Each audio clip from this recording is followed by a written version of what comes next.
Bom dia, eu sou a Eleonora e hoje eu estarei apresentando um seminário sobre pilhas encadeadas com a nossa colega Mariane. Aqui inicialmente a gente vai ter o nosso sumário, que a gente tem os tópicos que a gente vai abordar durante o seminário.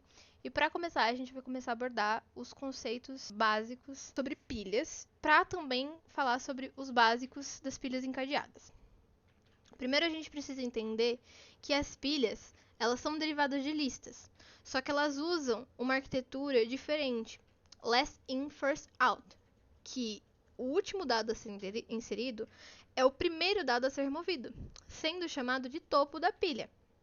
A questão a ser considerada ao utilizar tanto listas quanto pilhas é que, ao utilizar essas estruturas com os recursos básicos da linguagem de programação, a alocação de memória terá de ser feita de forma contínua para todos os elementos, o que pode ser um problema com uma grande quantidade de dados. Para solucionar isso, utilizamos o encadeamento, em que cada elemento, chamado de nó, node, possui um ponteiro, apontando para o próximo dado, tirando essa necessidade de alocação contínua, já que cada elemento vai saber onde está o seguinte, é como se fosse um guia do elemento, independente de sua posição física na memória do computador. Então, basicamente, a memória alocada continuamente, ela impossibilita uma grande quantidade de dados, enquanto as pilhas encadeadas não precisam dessa memória alocada continuamente. Portanto, ela consegue ter um desempenho maior, literalmente, que as pilhas derivadas de listas. Só que os dados, eles não ocupam o espaço sozinhos, os nós também são dados. Então, acaba que a pilha encadeada, ela ocupa mais espaço, porém ela consegue se desempenhar de uma maneira mais eficiente. Agora, a gente pode falar sobre um problema que ele é um pouco lúdico, mas ao mesmo tempo ele não é tanto lúdico porque a gente não trouxe exatamente o código sobre isso, mas não tão lúdico porque está muito presente no nosso dia a dia atual.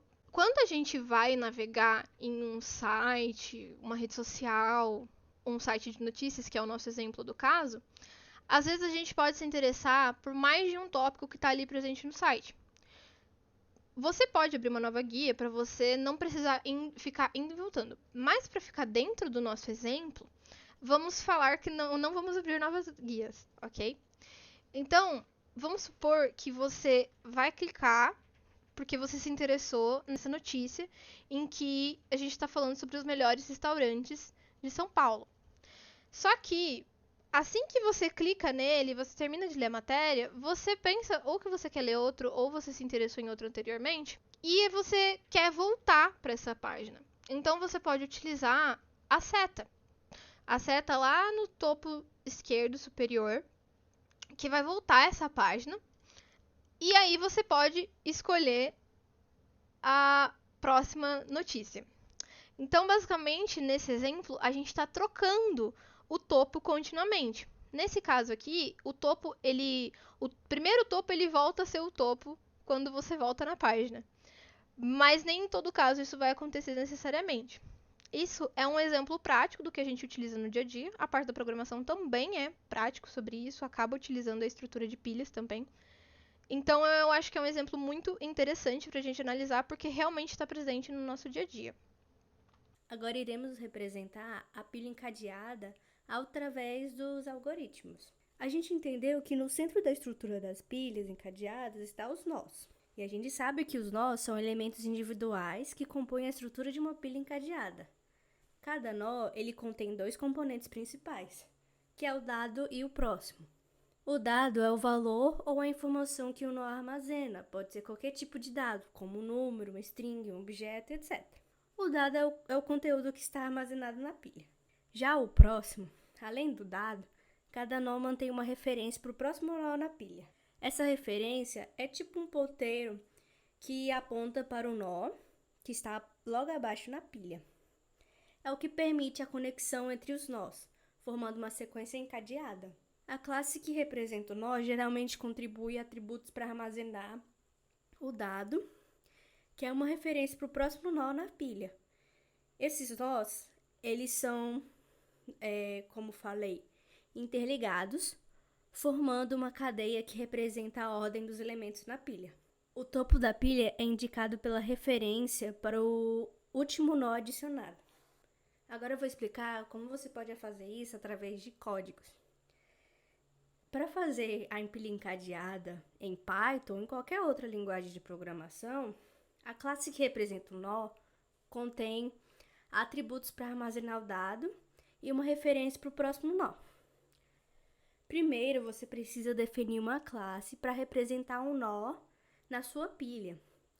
Cada nó deve conter 2 atributos, o valor do elemento e um ponteiro para o próximo nó na pilha, como representado no passo 1. Em seguida, você precisa definir a classe da pilha em si. Ela deve conter um único atributo, que é o ponteiro para o topo da pilha. E quando a pilha está vazia, esse ponteiro é chamado de none. Agora você pode adicionar um método chamado staVazia na classe pilha encadeada, para verificar se a pilha está vazia.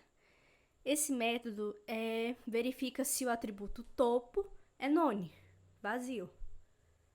Aqui a gente tem um exemplo de funcionamento de uma maneira um pouco mais detalhada com o código, mas antes da gente falar desse código, é importante a gente entender alguns conceitos básicos e operações que são comuns em pilhas encadeadas e não encadeadas, no caso, essas pilhas derivadas de listas. A gente tem que entender que tem alguns conceitos, operações, que não são exclusivos de uso da pilha, mas eles são importantes no uso da pilha para a gente não causar algum erro ou remover informação importante. Então, por exemplo, a gente tem o empty e o size. O empty a gente usa para a gente entender se essa pilha ela tá vazia ou não, para a gente não remover ou tentar, no caso, remover algum dado, porque isso pode causar um erro. O caso do size, ele vai te retornar um número de elementos da pilha atual. Então, você consegue ter uma dimensão do tamanho para ela não exceder o tamanho ideal ali. No caso de uma pilha derivada de lista, que ela precisa ter uma memória contínua, é bem importante para você não perder nenhum tipo de dado, não causar nenhum tipo de erro.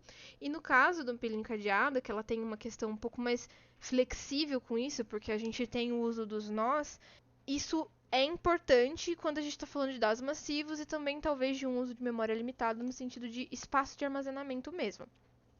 Nas pilhas, nessas 3 pilhas, as 3 operações mais utilizadas, a gente fala do push, do pop e do top. O push, ele sempre vai estar adicionando.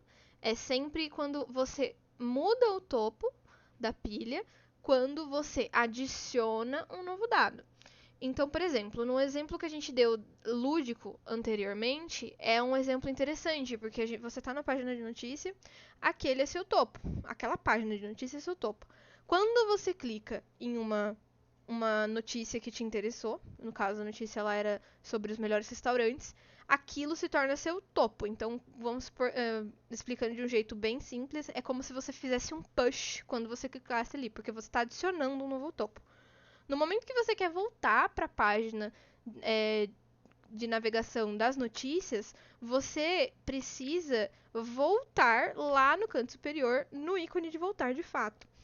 Só que nesse caso, você não vai estar adicionando um novo topo, você vai estar retornando o topo anterior, que deixou de ser topo porque você adicionou um outro, para ser topo de novo. O top, ele permite que você entenda qual que é o topo daquela pilha. Isso é importante para você saber se você não vai remover nenhum dado usando o pop, e ao mesmo tempo é importante saber se você precisa remover esse dado.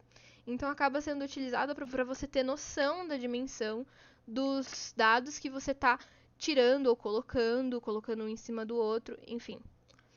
Essas são os principais conceitos que a gente tem de operações dentro do funcionamento desse código, inclusive.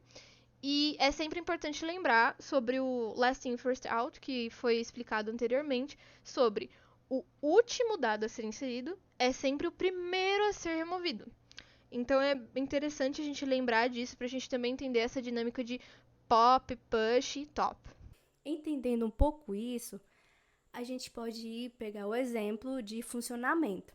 Vamos criar uma implementação simples de uma pilha encadeada em Python para demonstrar o conceito na prática. Vendo na tela, esse exemplo, a gente criou uma classe chamada Node e uma classe LinkedStrack, que implementa as operações básicas da pilha encadeada.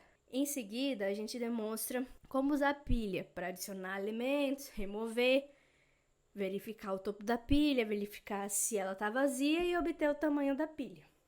Em conclusão, a gente explorou os conceitos fundamentais das pilhas encadeadas, desde a sua natureza, o LIFO, até a implementação prática no Python. Elas, curiosamente, são amplamente utilizadas em muitas áreas da computação, desde a implementação de algoritmos até a execução de programas.